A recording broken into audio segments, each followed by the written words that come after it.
Now I'll go to the last presentation today, which is Ralph Erskine, an excellent, one of the best architects, in my opinion, of any period actually, but of the 20th century, of course. And I plan not now, but when his birthday will happen next year, to offer him the other Pritzker Prize, because I think he deserves it. So Ralph Erskine, 1914, 2005. He died today in 2005, March 16th. Architect, well, Ralph Erskine, a British architect actually, but who lived and worked in Sweden.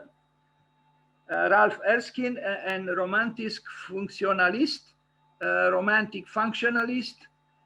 He said, the first and fundamental function of architecture is to be an extension of our clothes, to protect our emaciated bodies from the climate oddness and improve the microclimate of our surrounding environment in relation with the natural one.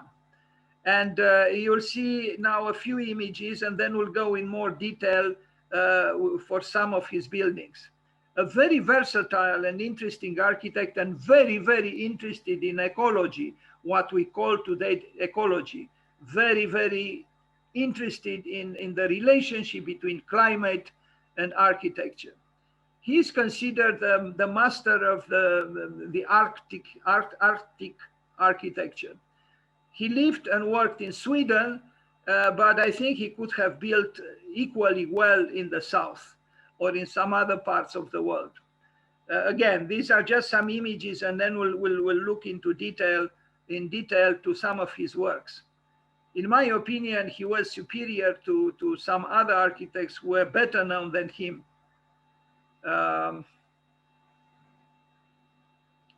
So he died on the 16th of March in 2005, and that's why we talk about him today.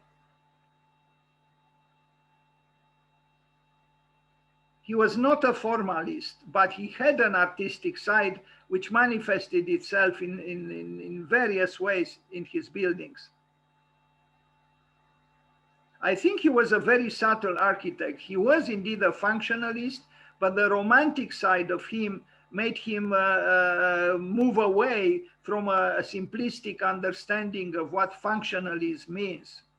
And you'll see he arrives at some very innovative, creative architectures because of that openness of mind.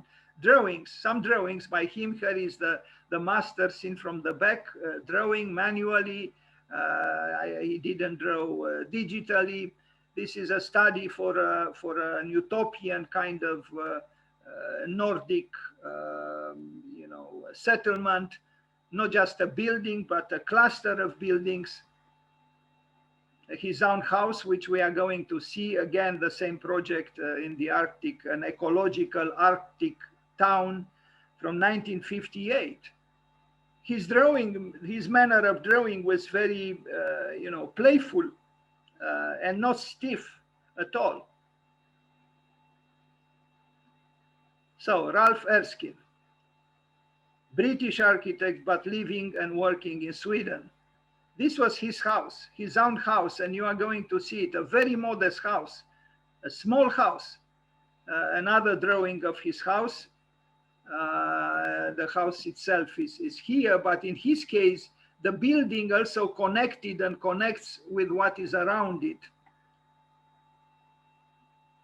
The first private home in Stockholm is his own house, and you just saw drawings of it. And it's just one room, actually. It's kind of as small as the Le Cabanon by Le Corbusier, but it's truly architecture, maybe with a capital A, although it is just one room, actually.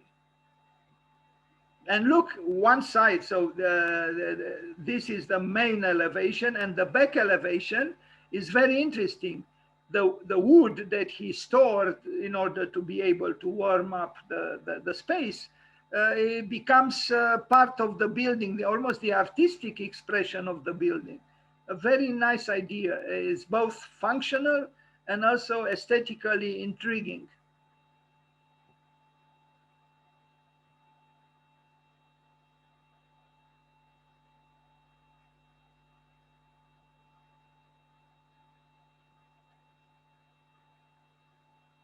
The Scandinavians are usually excellent at employing wood.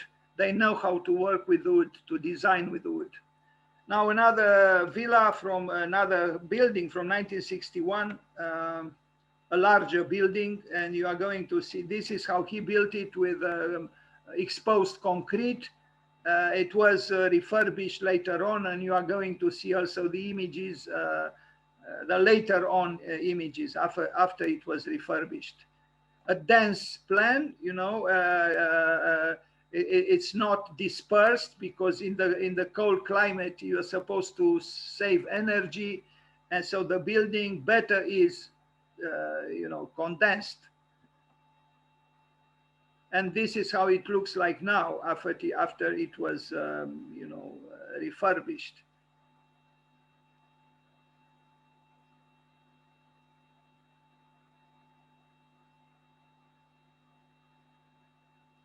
I have a question.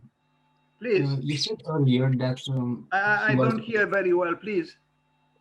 You said earlier that you are interested in ecology, but Yes. how does using a concrete help with ecology? Well, your question is legitimate, but the problem is this man built 60, 70 years ago. At that time, the conception about relating to the climate, and even maybe even the word ecological or ecology was barely used, if at all. We use it now. It's true. Concrete is not a material that is kind to the climate. But at that time, they didn't have, and he didn't have the knowledge, maybe even, and the conceptions that we have today. Your question is excellent. He was concerned very much with climate, but he still used concrete. Yes, he didn't use just concrete. It's true, but even today, although we know that the concrete is not good at all for pollution, for the climate, we still use it. So the truth is, any constructive gesture, almost any kind of constructive gesture, any act that is constructive, any coming into being of a building is, we want it or not, not totally ecological, because even our presence on earth, we are a nuisance for nature. There is a tension between man and nature. And yes, we have to diminish the negative impact of ourselves on the earth. That is the ideal. But I think if the pandemic goes away, but even with the pandemic, we do not stop. We continue to build like crazy, higher and higher, wider and wider, and keep neglecting the climate or nature in good measure. An Arctic town, sorry about that. Another Villa Erskine. He built this one later. This is a second building he built for himself after he probably got married or he had a family. The first building was just one room for himself. Here is a building for a family. But even this one is not, I don't think it's an arrogant building, or not even a very big building for a successful architect, and he built a lot. Another villa from 1969.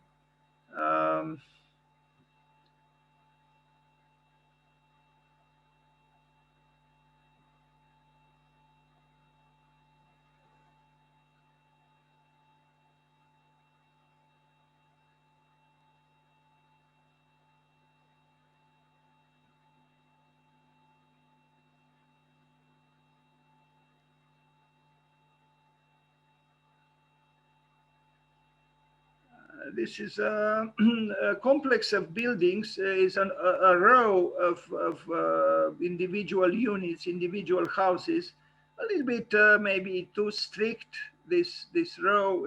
There are too many buildings and they're all alike.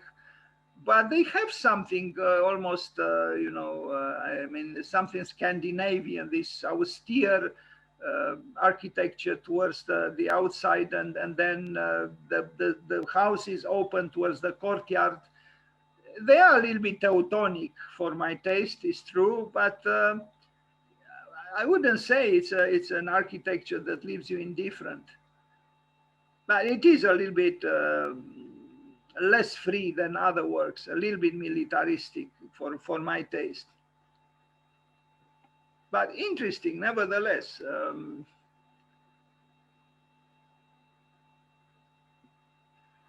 This is an excellent work in Stockholm. Aula Magna is for a university, and I like the fact that it's not monolithical. There are many fragments. I mean, there is also the brickwork it shows a lot of versatility and diversity, reminding one of the experimental house that Alvar Aalto built for himself and his second wife.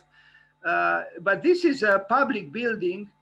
That look at this. It is a public building, but it's not monolithical. It has variety. All these movements of various parts of the building is interesting, and also at the level of the texture of the wall, this is also illustrated by the variety of designs and placements of the bricks that he worked with.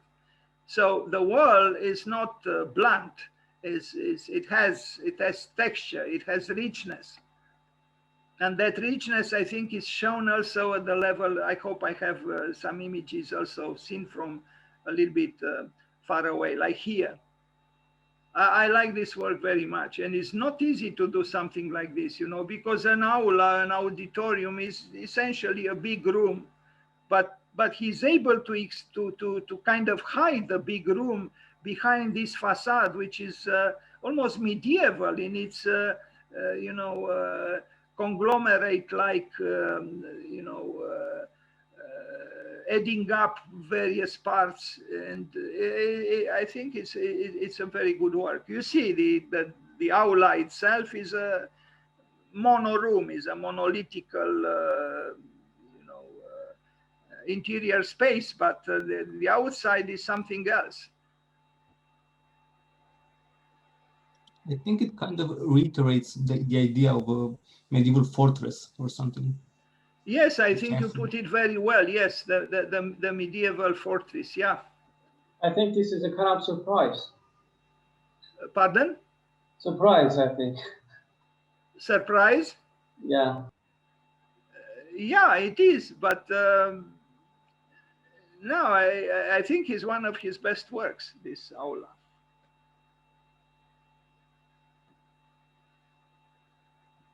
Not so much the interior, but anyway, the London Arc. This is also an excellent work, and it shows that you can do an office building in a city like London that is so very different from all the other office buildings built in London. And I can refer to the most famous towers by Foster and Associates, and I think the building by Ralph Erskine is superior, actually. Without knowing enough about the distribution of functions and how he arrived at certain design decisions relating to those functions, but the building, the first impression I have is that it has a complexity which most office towers do not address. And I don't think he played here with forms, or not totally or not completely, because I think that there is here drawing a section where we can look at various relationships between the forms he employed and the functions he tried to address. It's a machine in a way. It's an organism. It's a mechanical organism, but it has a certain, even viscerality, I would say, especially at the interior. And I think, I mean, I didn't study carefully, but maybe I should, and maybe I could. I know there is a drawing, and I hope I have it in this presentation. I made 3 presentations on him, and I hope that drawing is in this one. Where we can see, the trajectory of the sun, how the winds blow here. You know, if we have the patience to read and the ability to read, I think he tried to honor you know the commandments of climate and the environment as much as possible through his building. And now, to what extent he achieved this, you know, is for others to say who know this building better and who maybe use it.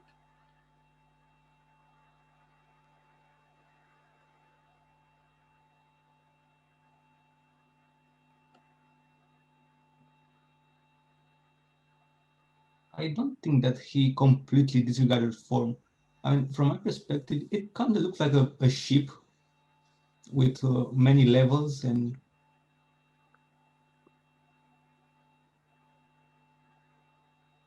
Well, yes, but we see here all kinds of indications that he was concerned with the flow of air, with and I think there is another drawing. I hope I have it here, where it's shown also the trajectory of the sun. And I know he's very well known as being an architect who many years before our explicit concerns today with ecology address such concerns. Not perfectly, but the attempt was there for buildings built in the north.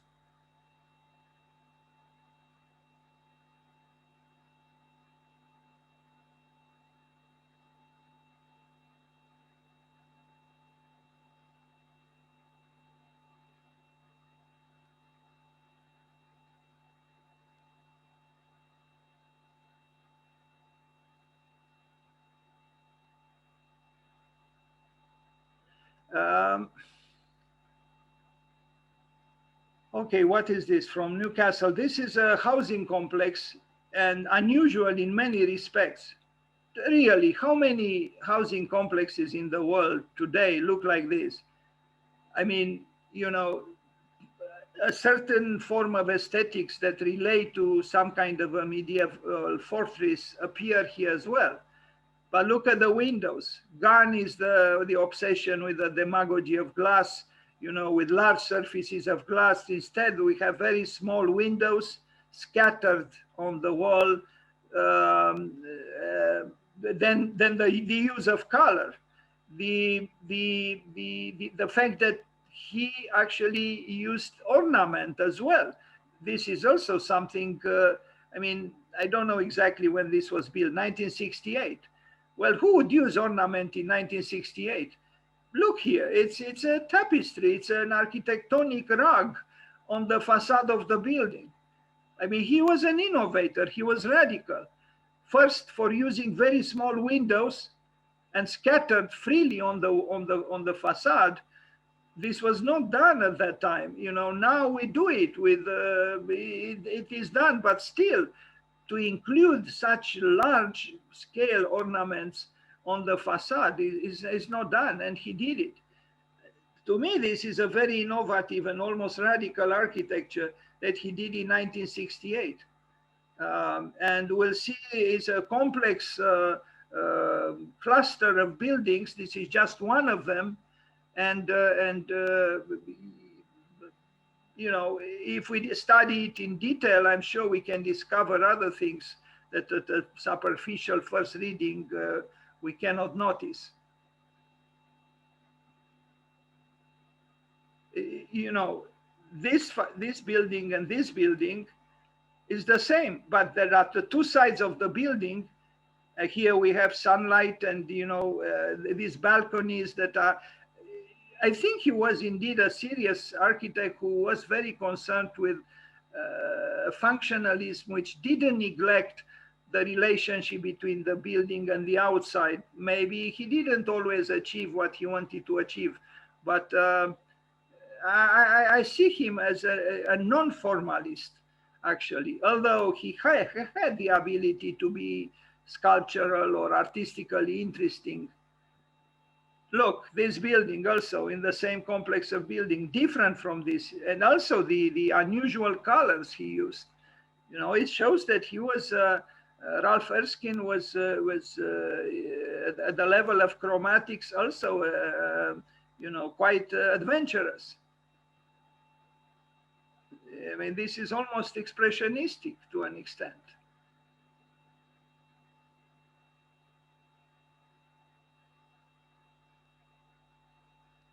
And all these buildings are built by him. And you see that they are not dogmatic. They have a variety here that is easily perceivable.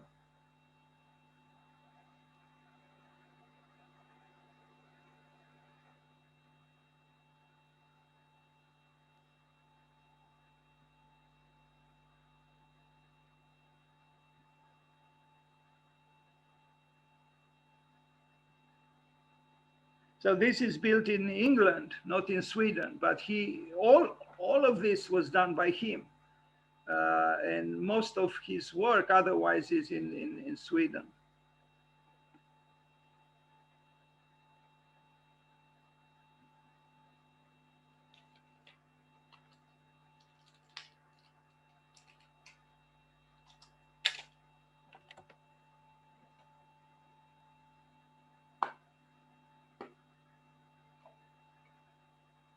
So most of the, I mean, even if we compare his work with the work of those people who got the Pritzker Prize today, Lacan and Vassal, we see a much richer and more complex architecture here. You know, richly chromatic. The forms are very different. There is no dogma here, really. There is a lot of variety. And this was done, you know, more than 50 years ago.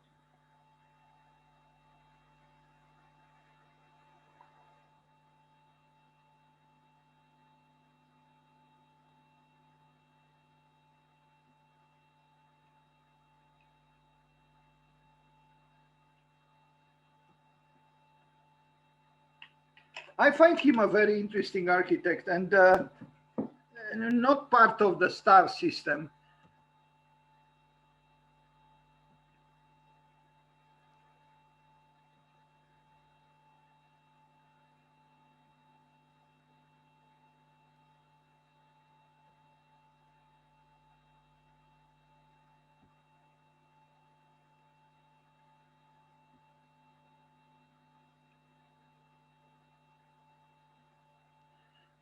Now we arrive at a different kind of work in Sweden, a small cluster of private units, private houses, also very interesting, but different from what we saw in England.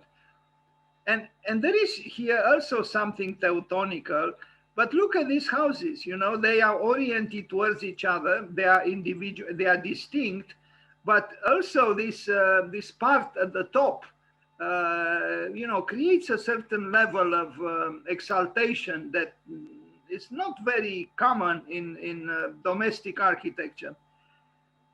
So we have individual houses that are also connected in between them. So it's like a dance of various dancers.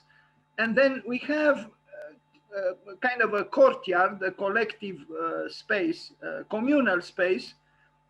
And then the houses, as I said, have this strange thing at the top, this part of the roof, which gives them, I think, an additional an element in terms of expression. Maybe a little bit exaggerated, but maybe a little bit idiosyncratic. But I think they are nice, these houses. And I like the fact that, you know, they are individual units, but there is also a sense of communality, of the houses belonging to each other, although they are, you know, clearly perceivable as individual units. And even here we see the sculptor, the architect who has a taste, a liking for sculptural forms. On the other hand, I'm sure the houses are very comfortable, and there is, there is plenty of wood here. I think it's an interesting, another interesting work by Ralph Erskine.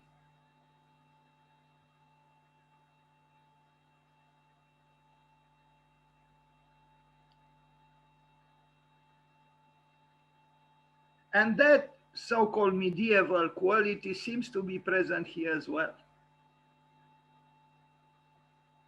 Residential area in Tibro, this is a different kind of housing complex, more explicitly communal, but and very, very different from what we just saw. And this is also interesting that the same architect who did this,